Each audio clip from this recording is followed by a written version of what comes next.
아브라함처럼 주가 이끄시는 대로 우리가 따라가는 믿음의 사람으로 승리할 수 있기를 간절히 소망합니다. 우리 가림막이 있어서 설교 중에 잠깐 벗다가 또 쓰다가 그렇게 하겠습니다. 신뢰가 가는 사람을 보면 뭔가가 그 내면에 알맹이 같은 것이 있기 때문에 신뢰가 가죠. 인품이 좋다거나 행실이 바르다거나 하면은 사람들이 볼 때 저 사람 참 괜찮다, 신뢰가 간다 그렇게 느낍니다. 그리고 신뢰가 가는 것의 결정적인 것은 무엇보다 언행일치입니다. 그가 말한 대로 행하면서 사는 모습을 볼 때 신뢰가 간다 그렇게 말을 하죠. 그런데 말한 대로 행하는 것에 있어서 가장 완벽하신 분은 사실 하나님이세요. 말씀하신 대로 항상 모든 것을 행하시는 분이 하나님이시기 때문에 그분을 우리의 믿음의 대상으로 삼으면 언제나 말씀드린 것처럼 우리 믿음 생활은 늘 든든하게 되어갈 수 있습니다. 우리는 이렇게 말할 때가 있죠. 가족이나 가까운 사람들에게 저도 그런 말을 가끔 해요. 내가 그런 말을 했다고? 이런 말을 해요. 내가 그런 말 한 적이 있어? 하면서 제가 그런 말 한 적이 있었어요? 이러면서 그러니까 그런 말을 들으면 상대방은 당황해하죠. 그 말 때문에 내가 막 힘겹게 살고 막 고생했는데 내가 그런 말 한 적이 있었어? 이렇게 말하면 상대방은 황당해하는 것을 그렇게 보게 돼요. 우리가 가끔 그런 표현을 하는 것은 시치미를 빼는 거라기보다 기억이 안 나서 그래요. 말을 했는데 세월이 흐르다 보니까 기억이 안 나서. 근데 사실 내가 했던 말이 기억이 안 난다는 것은 책임감하고도 연결이 돼요. 내가 말을 해놓고 기억이 안 난다. 그거는 상대방이 느낄 때 일종의 무책임처럼 느껴질 수 있죠. 하나님은 절대 그런 분이 아니란 뜻입니다. 하나님은 말해놓고 까먹으시는 그런 분이 아니시죠. 하나님이 노아를 기억하사 하나님이 아브라함을 생각하사 창세기 보면 그런 말씀이 있어요. 기억하신다, 생각하신다는 말은 그 원어상으로 같은 단어인데 홍수로 세상을 심판하실 때 그 노아의 가족은 구원받아서 정말 아주 복받은 사람들이다라고 우리는 생각하지만 1년 동안 방주 안에 갇혀서 나오지 못하는 그 동물의 모든 그 배설물도 그 안에 있고 먹는 음식물 냄새도 가득하고 그 안에서 창문도 못 열고 나오지 못하는 노아와 그의 가족 모든 생물들을 1년 동안 그 안에 갇혀 있는 것들을 하나님께서 계속 기억하고 계셨어요. 기억하셔서 땅이 말랐을 때 이제 문을 열게끔 하나님이 허락하셨죠. 노아와 그의 가족도 그렇게 나오기만을 기다렸지만 하나님이 더 기다리시면서 그들을 기억하고 계셨다는 거죠. 아브라함을 기억하신 것도 불과 유황으로 소돔성, 고모라성을 멸망하실 때 아브라함의 그 수차례 반복하는 간절한 기도를 하나님이 생각하셔서 그의 조카 롯을 하나님이 기억하시고 그 롯의 가족을 구원해 주셨다는 거죠. 잊지 않고 기억하시는 하나님은 그 성품 때문에 어떤 말씀을 하실 때 그 말씀을 받은 사람은 100% 신뢰해도 괜찮습니다. 100% 신뢰해도 아주 안심할 수 있어요. 하나님의 그 기억하시는, 잊지 않으시는 그분의 그 성품을 생각하면 우리가 하나님 말씀을 받을 때 어떤 말씀을 받든지 안심하고 받을 수 있다는 거죠. 오늘 말씀의 제목이 하나님을 믿는 것은 말씀을 믿는 것이라고 이렇게 나와 있습니다. 지난주일에는 하나님을 믿는다는 것은 무엇인가 라는 그런 제목으로 비슷하게 말씀을 나누는데 저번에는 신명기 말씀을 근거로 해서 하나님을 믿는다는 건 항상 하나님이 나보다 앞서가시도록 하는 거다. 내가 앞서가지 않고 그런 말씀을 함께 나눴습니다. 오늘도 비슷하게 그 연장선상이라고 보시면 좋은데요. 하나님을 믿는 것은 그분의 말씀을 믿는 것과 같은 뜻이죠. 왜냐하면 하나님은 보이지 않기 때문에 영이시기 때문에 우리 눈에 안 보이죠. 눈에 안 보이는 대상을 믿는 것처럼 막연한 게 없어요. 안 보이는 대상을 믿으라고 하는 것처럼 참 당황스러운 말도 없죠. 그런데 우리 기독교인들이 전도할 때 하나님을 믿으라고 하면 불신자들은 보이지도 않는 하나님을 믿으라고 할 때 마음이 막연해지고 우리가 하는 말을 이상하게 생각할 수도 있습니다. 그런데 보이지 않는 그 하나님을 믿는 것은 우리도 사실 막연한 건데 감사하게도 성경을 우리 가운데 남겨주셨단 말이에요. 그래서 우리는 성경 속으로 들어가면서 하나님을 믿어질 수 있는 신앙을 갖게 돼요. 성경 말씀을 우리가 한 절 한 절 한 장 한 장 읽어나갈 때마다 또 반복해서 계속 읽어나갈 때마다 매일같이 그 말씀을 같이 더불어 살아갈 때마다 우리는 눈에 보이는 이 말씀을 만나면서 보이지 않는 하나님을 만날 수가 있습니다. 이게 하나님의 편지니까 우리가 사랑하는 사람의 편지를 읽으면 글만 읽는 것이지만 분명히 글만 읽는 거지만 그 사람을 내 앞에 두고 있는 것 같은 느낌을 받잖아요. 보고 싶고 그 얼굴이 편지 속에서 막 떠올려지고 하면서 그러잖아요. 그런 것처럼 성경을 읽을 때마다 보이지 않는 하나님을 볼 수 있게 돼요. 아브라함이 본격적으로 등장하는, 그 이름이 등장하는 것은 창세기 12장부터인데 거기서부터 13장, 14장, 오늘 15장까지 하나님은 말씀만 하십니다. 처음에 고향 땅 아버지 집을 떠날 때 내가 너로 큰 민족을 이루게 할 것이고 내게 복을 주어 너의 이름을 창대하게 하리니 하는 말씀을 시작으로, 또 13장에서는 함께 살았던 롯과 재산들이 서로 너무 많아져서 헤어질 수밖에 없을 때, 롯이 좋아 보이는 소알 땅을 선택하고 헤어졌을 때 그때도 하나님이 아브라함을 위로하셔서 말씀하셨죠. 너는 눈을 들어 동서남북을 보라. 보이는 땅을 다 너에게 줄 것이고 너와 네 자손에게 주리니 영원히 이르리라 하면서 처음 출발할 때 말씀과 비슷한 말씀을 또 롯과 헤어질 때 주셨습니다. 그리고 오늘 읽어주신 15장에서 세 번째로 아브라함에게 하나님이 또 말씀하시는데, 다 말씀의 내용은 표현이 조금씩 다르지만 뜻은 같은 뜻이에요. 그래서 같은 뜻입니다. 하나님을 제대로 모르면 오해할 수 있어요. 하나님은 말만 하시는가? 말만 하셔 맨날. 이렇게 오해할 수 있어요. 아브라함에게 땅을 주겠다, 자식을 주겠다, 후손이 번성하도록 하겠다, 굉장히 스케일이 큰 말씀만 계속 주시는데 그냥 말씀만 하셔요. 말씀만. 뭐 징조도 안 보여주셔요. 여기까지 오는 동안. 믿음은 그래도 하나님을 믿는 겁니다. 아멘. 믿음은 그래도 징조가 안 보여도. 오늘 6절에 보니까 아브라함이 여호와를 믿으니 라는 아주 의미심장한, 우리에게 참 도전이 되는 말이 있죠. 여호와를 믿으니 라는 것은 말씀을 주신 여호와를 믿으니 그 뜻이죠. 자기에게 계속 말씀을 주신 여호와를, 이렇게 계속 말씀만 반복하시고 뭐 징조는 하나도 아직 안 보여주시는데 그 말씀을 아브라함이 이제 믿었다라는 것, 이게 우리 가운데 필요한 믿음입니다. 오늘 15장으로 와서는 특별히 아브라함에게 어떤 말씀을 주시나요? 1절에 보면 이후에 여호와의 말씀이 환상 중에 아브라함에게 임하여 이르시되 아브라함아 두려워하지 말라. 나는 네 방패요 너의 지극히 큰 상급이니라. 우리가 직접 환상 중에 이런 말씀을 하나님께 받는다면 굉장히 든든하고 막 힘이 날 것 같아요. 아주 그냥 신나고 신앙생활에 막 힘이 번쩍번쩍 솟아날 것 같아요. 하나님이 직접 내게 와서 이런 말씀을 주신다면.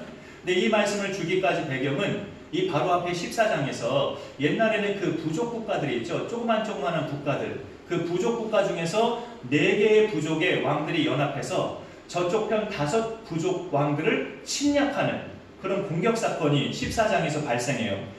공격당한 성 중에 롯이 살고 있는 소돔성이 포함되어 있어요. 공격당한 5 왕들의 그 성 중에 소돔성이 그 안에 들어있단 말이죠. 그래서 4개의 부족의 연합 왕들이 5개 부족 그 지역들을 공격할 때 다 거기를 침략해서 롯의 가족과 재산이 다 그렇게 노략을 당해요. 끌려갑니다. 포로로.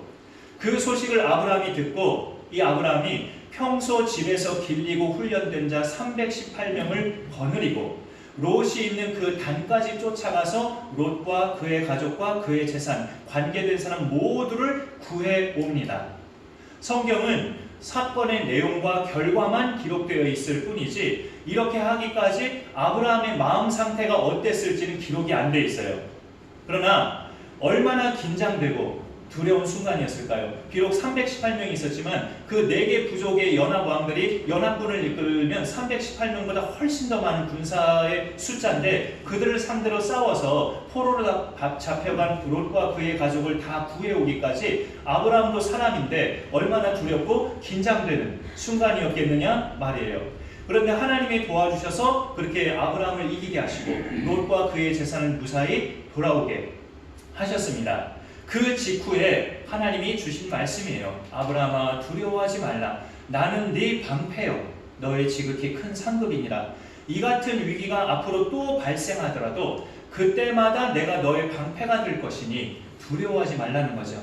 항상 오늘처럼 내가 너의 늘 방패가 될 것이다. 너는 두려워하지 말라. 그리고 너의 큰 상급이 되어주리라 말씀하시니까 이 상급이라는 부분을 아브라함이 딱 캐치해서 하나님이 물어봅니다.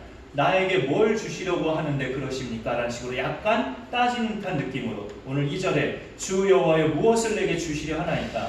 나는 아직도 자식이 없사오니 나의 상속자는 이 다메섹 사람 엘리에셀이니이다. 이보다 앞서 창세기 12장에서 13장에서 두 번 말씀을 주실 때마다 너에게 자손을 주어서 그 자손이 하늘의 별과 같이 바다의 모래와 같이 번성하게 할 것이라고 말씀하셔놓고, 지금 내 현실은 아들 하나도 없고 내가 상속자로 키운다면 지금까지 집에서 길리고 키운 이 다메섹 사람 엘리에셀이 내 양아들로 그냥 키우겠습니다.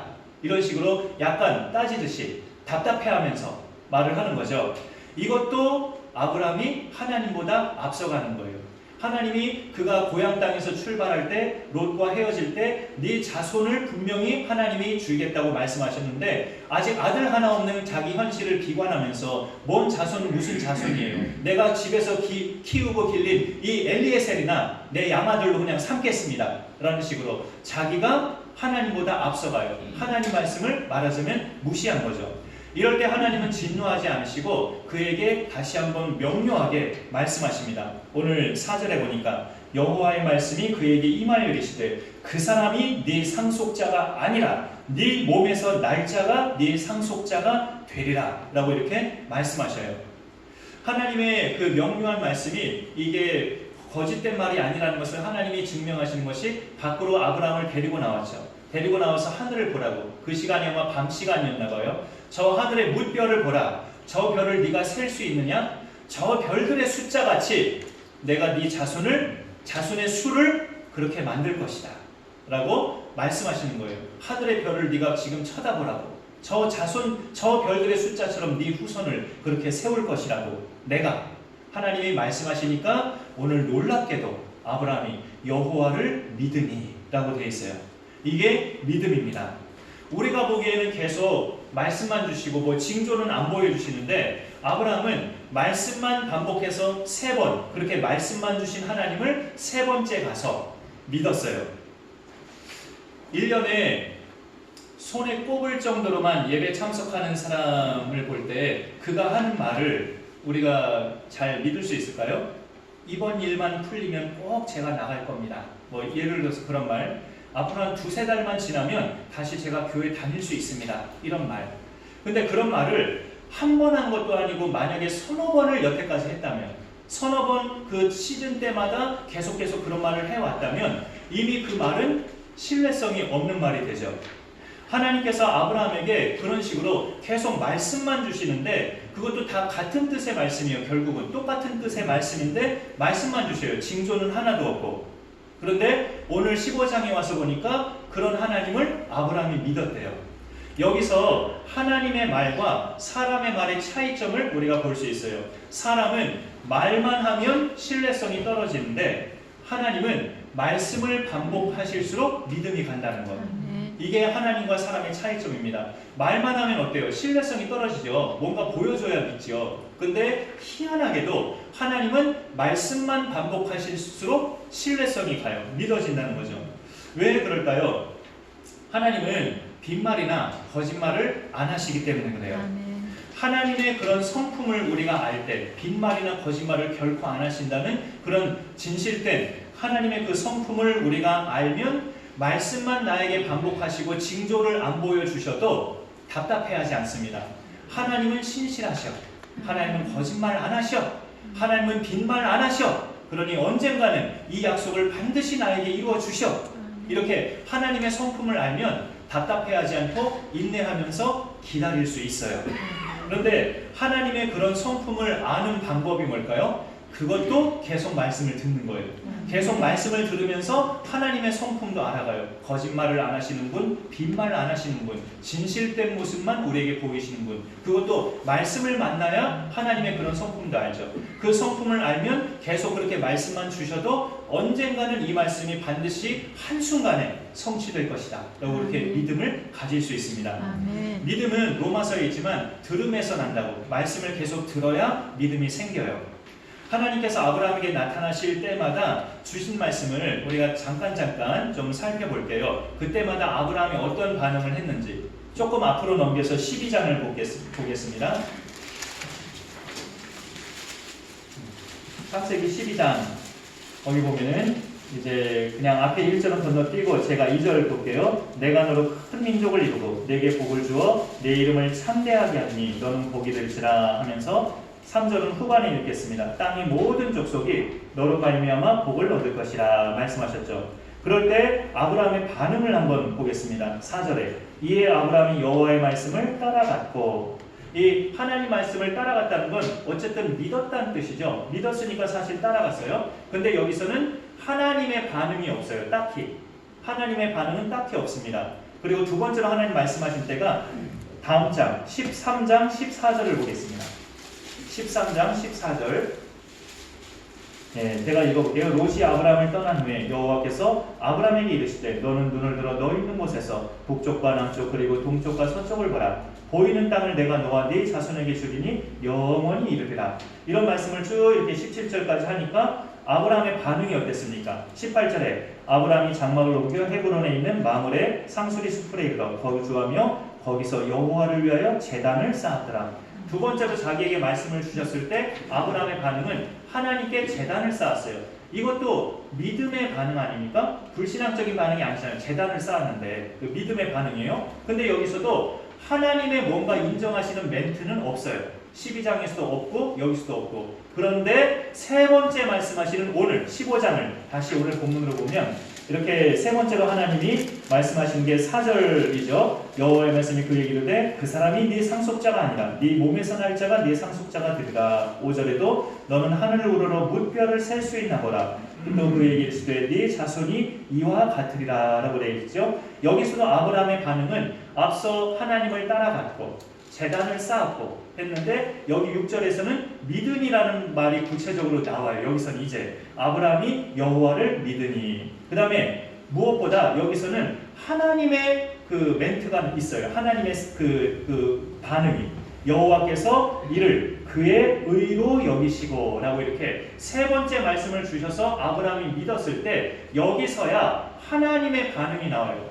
고향 땅을 떠났을 때도 하나님이 딱히 반응이 없었고 롯과 헤어질 때 아브라함이 제단을 쌓았는데도 딱히 거기서까지 하나님의 반응은 없었어요. 근데 오늘 15장에 와서야 세 번째 말씀을 주시고 아브라함이 믿었다고 믿음을 확인하고 나서 드디어 하나님의 반응이 나옵니다. 그 아브라함의 믿음을 그의 의로 여기시고 라고 되어 있어요.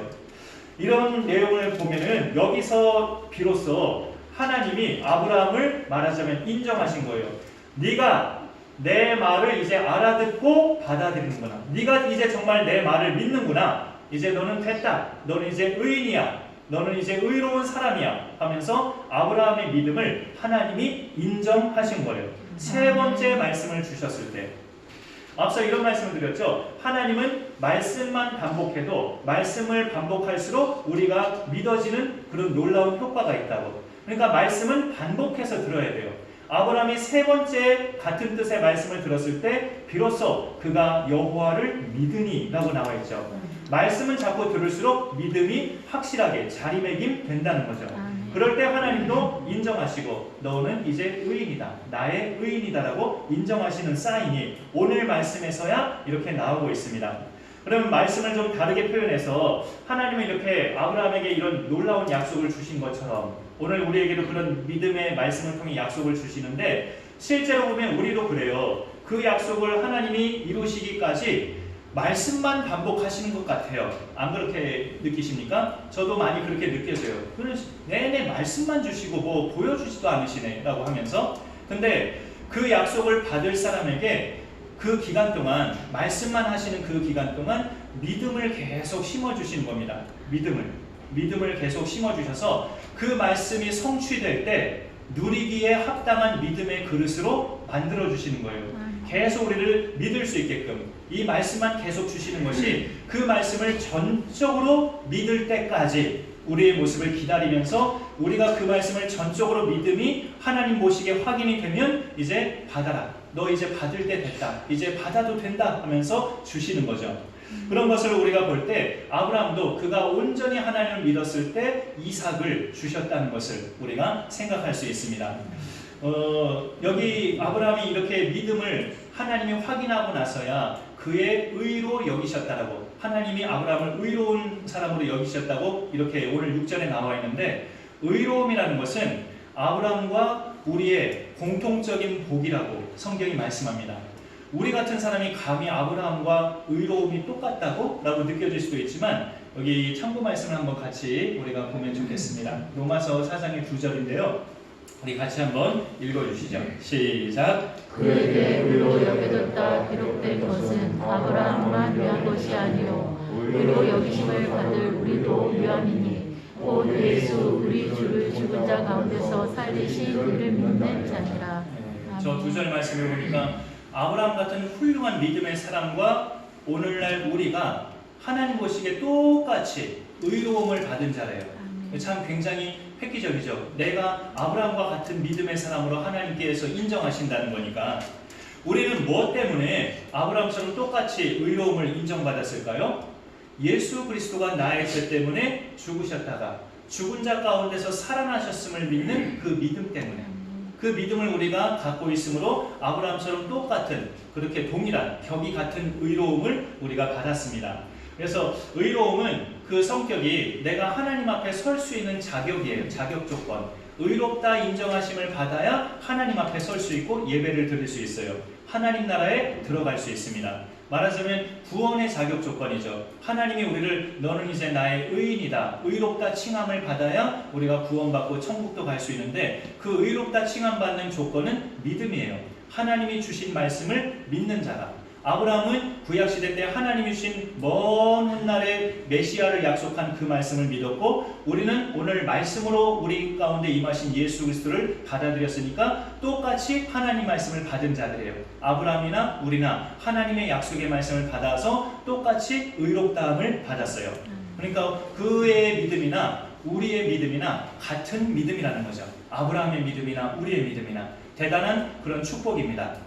근데 이 믿음은 말씀을 받는 믿음이라는 건데요. 부연 설명을 드리자면 내 머리와 상식으로는 도저히 이해가 안 가지만 이게 무슨 말씀이야? 하면서 도저히 납득하기 어려운 그런 이야기지만 살아계신 하나님의 말씀이니 이루어질 줄로 믿습니다. 이게 하나님을 믿는 겁니다. 이 믿음이 정말 훌륭했던 사람이, 그래서 천주교에서는 마리아를 굉장히 숭상하는 것도 같아요. 예수의 어머니 마리아가 이 믿음이 참 훌륭했어요. 천사가 그의 나이 참 어렸을 적에 아마 20살도 안 된 그런 나이라고 예전에 말씀드렸죠. 옛날 그 시대에 약혼한 것은 그런 어린 나이 때 가브리엘 천사가 갑자기 자기 앞에 나타나서 마리아가 매우 두려워 떨어요. 그러자 천사가 마리아여 무서워하지 말라. 네가 하나님의 은혜를 입었느니라. 네가 잉태하여 아들을 낳으리니 그 이름을 예수라 하라. 라고 이렇게 천사의 메시지를 받죠. 마리아는 이게 완전히 망치로 머리를 맞은 것 같은 그런 느낌이에요. 요셉과 지금 약혼한 직후고 결혼을 내정하고 있는데 내가 어떤 남자와 또 동침했다고 내가 애가 생겨?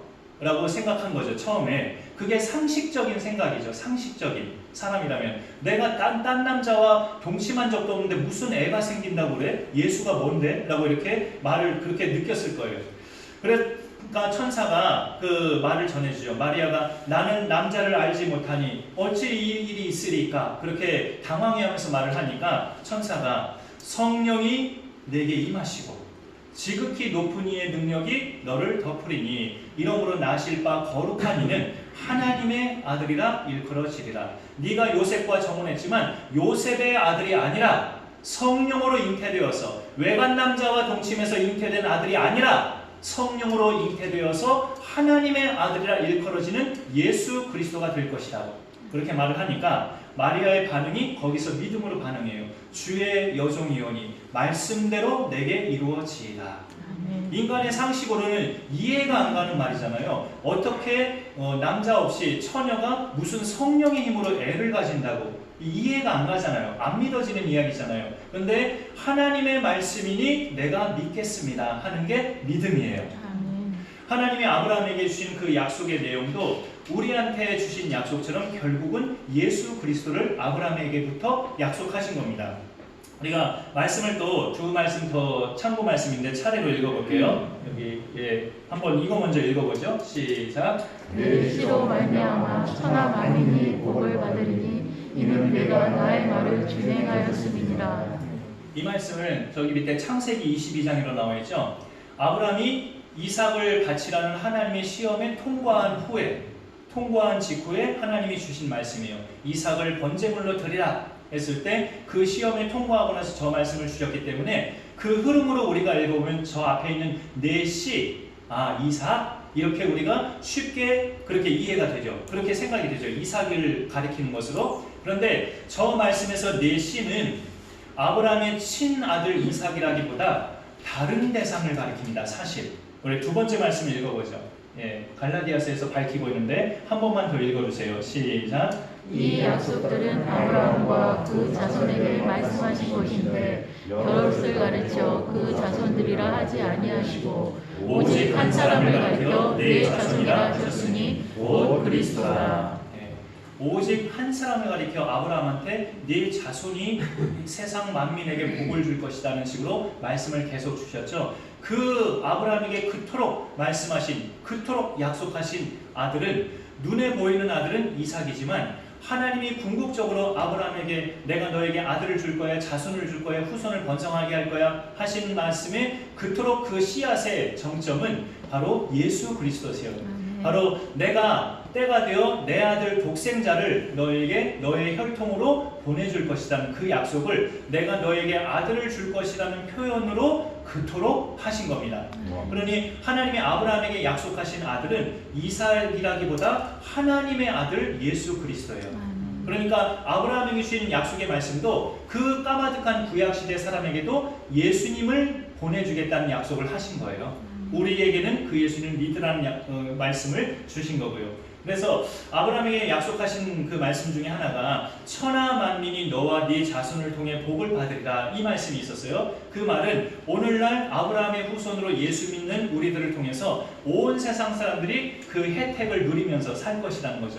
우리 예수 믿는 사람들 때문에 세상 사람들도 같이 행복해지고 우리 예수 믿는 사람들 때문에 세상 사람들도 같이 복의 콩고물을 나눠 먹는 그런 복의 통로가 우리가 될 것이라는 이야기입니다. 우리가 하나님께 받은 최고의 복, 최고의 약속은 하나님이 보내신 독생자를 믿는 자마다 영생을 얻는다는 약속이에요. 그게 우리에게 약속하신 최고의 복입니다.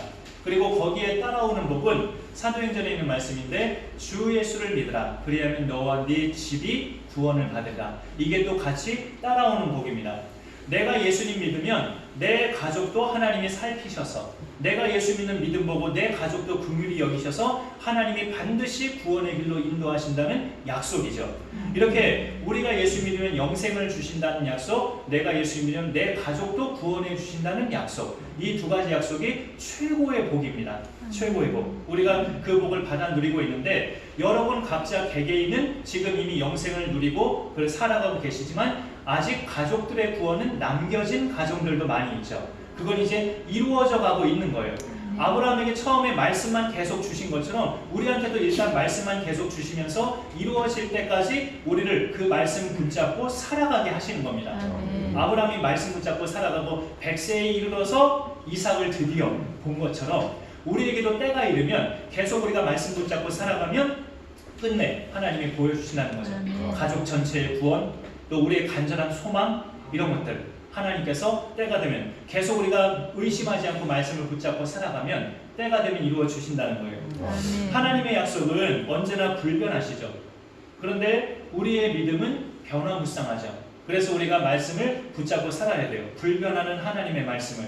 오늘 말씀에서도요. 아브라함이 6절에 여호와를 믿으니 하나님이 이것을 그의 의로 여기셨다. 이런 오늘 말씀 6절을 볼 것 같으면 야 이제 아브라함이 더 이상 하나님에 대해서 의심하지 않았구나. 이제 더 이상 하나님에 대해서 불신하지 않았다는 거구나 라고 우리가 생각할 수 있잖아요.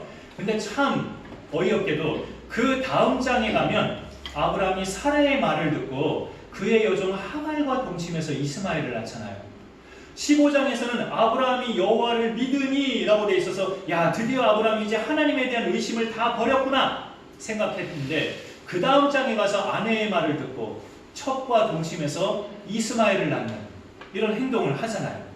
16장 2절을 잠깐 볼게요. 16장 2절 사레가 아브라함에게 이르되 여호와께서 내 출산을 허락하지 아니하셨으니 내 여종에게 들어가라. 내가 혹시 그로 말미암아 자녀를 얻을까 하노라. 이 사레도 하나님보다 자기가 앞서가는 거예요. 단정 짓고 있잖아요. 여호와께서 내 출산을 허락하지 아니하셨으니 누가 그래요? 하나님은 그렇게 말씀 안 하시는데 자기가 단정 짓고 있잖아요. 하나님이 나를 아들을 안 주셨으니 단정지었어요. 90세의 아들을 낳을 거면서. 그런 것이 하나님보다 앞서가는 거예요. 그러면은 앞서가면 하나님 말씀은 자꾸 흐려져요. 그래서 믿어지지 않고 하와처럼 먹음직하고 부함직해서 결국은 따먹는 그런 상황이 발생하죠. 근데 여기서 더 기가 막히게 참 놀라는 것은 사례가 아니라 그 남편 아브라함이에요. 아브라함은 말씀을 직접 받았잖아요. 오늘 15장 본문에서 엘리에셀, 네가 키운 엘리에셀이 네 상속자가 아니라 네 몸에서 날 자가 너의 상속자가 되리라. 분명히 직접 받았잖아요, 아브라함이. 그러면 아내가 그런 말을 할 때 아니요, 우리 그러지 맙시다. 하나님이 내게 말씀을 주셨어. 엘리에셀이 아니고 다른 몸에서 태어날 아들이 아니고 우리 부부 사이에서 태어날 아들을 상속자로 하시겠다고 하나님이 분명히 말씀하셨어. 우리가 좀 더 기다려 보자고 이렇게 말을 했어야죠, 아브라함이. 근데 아브라함의 반응을 보면 2절 제일 끝에 보세요. 16장 2절 제일 끝에 아브라함이 사례의 말을 들으니라 이렇게 되어 있잖아요. 15장에서 분명히 하나님의 선명한 말씀을 받았는데 그걸 아브라함이 믿어서 하나님께 의로움까지 받았는데 여기 와서 또다시 아내의 말을 듣고 아내의 말을 따랐다고 하나님 말씀이 흐리멍텅해진 거예요. 16장으로 넘어와서 우리가 여기서 뭘 알아야 됩니까? 믿음은 하나님 말씀 한 번 들었다고 해서 그 믿음이 계속 가는 게 아니라는 거예요. 매일 들어야 돼요. 매일. 그 믿음이 계속 가려면 매일 매 순간 하나님 말씀이 우리 곁을 떠나서는 안 됩니다. 똑같은 말씀이어도 늘 들어야 돼요. 계속 들어야 돼요. 그래야 사람의 말에 흔들리지 않아요. 오늘 다시 좀 이 말씀을 드리고 마무리할게요. 예배가 뭐 오늘 한 번만 있는 것도 아니고 이 세상 떠날 때까지 매주마다 드리는 게 예배인데 오늘 한 번 안 드렸다고 뭐 그게 그렇게 대수고 큰일인가? 이런 마인드를 갖고 있으면 매 삶에서 하나님보다 앞서가게 됩니다. 하나님이 나에게 아들을 주지 않으시니 당신이 내 여종과 동침해서 아들을 낳으라 이렇게 말하는 부인이나 그 말을 따르는 남편이나 하나님 말씀이 흐려질 때 이렇게 돼요. 말씀이 흐려지지 않으려면 매일 말씀을 들어야 합니다. 오늘 말씀이 나에게 큰 은혜가 되고 내 믿음을 단단히 해주는 말씀이 됐다고 해서 다음 주에도 건너뛰어도 된다? 아니에요. 예배 시간뿐만이 아니라 매 순간 우리는 하나님 말씀을 들어야 돼요. 눈에 보이지 않는 하나님을 믿는 방법은 성경을 통해서이기 때문에 그래요. 성경을 통해서 우리가 하나님에 대한 믿음이 단단해지기 때문에 이 말씀을 한시도 떠날 수가 없는 거죠. 여기 계신 우리 모든 성도님들께서 성경을 통해서 우리의 믿음이 더 선명해지고 변화무쌍한 믿음이 아니라 한결같은 믿음으로 주님 오시는 날까지 승리하실 수 있기를 간절히 축원합니다. 기도하겠습니다. 하나님 감사합니다. 오늘도 우리에게 말씀하여 주심을 감사드립니다.